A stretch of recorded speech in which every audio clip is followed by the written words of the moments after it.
किती लोकांकडे आता कोंबड्या आहेत घरी? हात वरती करा. हात वर करा ना.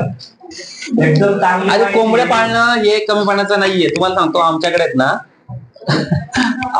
म्हणजे सगळे हायफाय लोक आहेत ट्रेनिंग घ्यायला. हो. ओके. तर किती जणांच्याकडे आता कोंबड्या आहेत घरी?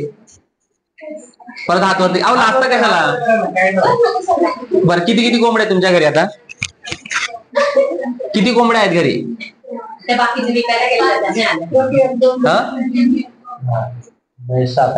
आठ दहा अशा असतील. बरोबर. आता कोंबड्या आपण वर्षानुवर्ष पाळतोय आपण. बरोबर. आता तुमच्या कोंबड्या मला सांगा एक अंडी किती देते एक कोंबडी एका वेळेस? अजून सांगा आठवून जरा किती देतो?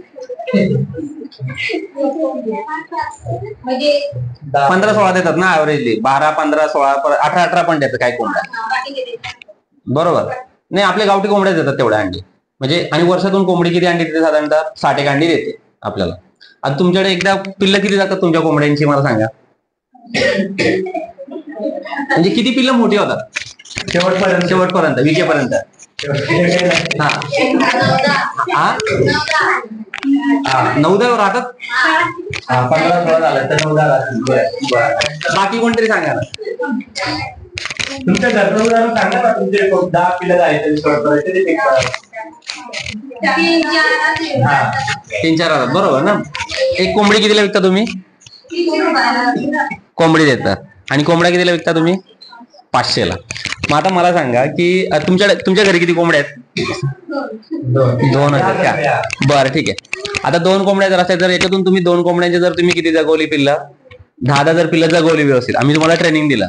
त्यांना खाद्य काय टाकायचं, त्यांना वॅक्सिनेशन काय करायचं, घरी खाद्य कसं बनवायचं, त्यांचा आजार कोणते होतात, आजार झाल्यानंतर तो आजार कसा ओळखायचा, त्याच्यावरती औषध काय करायचं. ओके. बाकी पण अजून बऱ्याच गोष्टी. पण एवढ्या जरी तुम्हाला बेसिक गोष्टी शिकवल्या तर तुमची पिल्ल मारणार नाहीयेत. बरोबर ना. पिल्ल मारतात म्हणून तुमची कमी वाढतात ना. बरोबर. किंवा मग ते दुसरी गोष्ट कधी कुत्रा नेतो, कधी गावातलाच एखादा गायब करतो. होतं ना असं पण.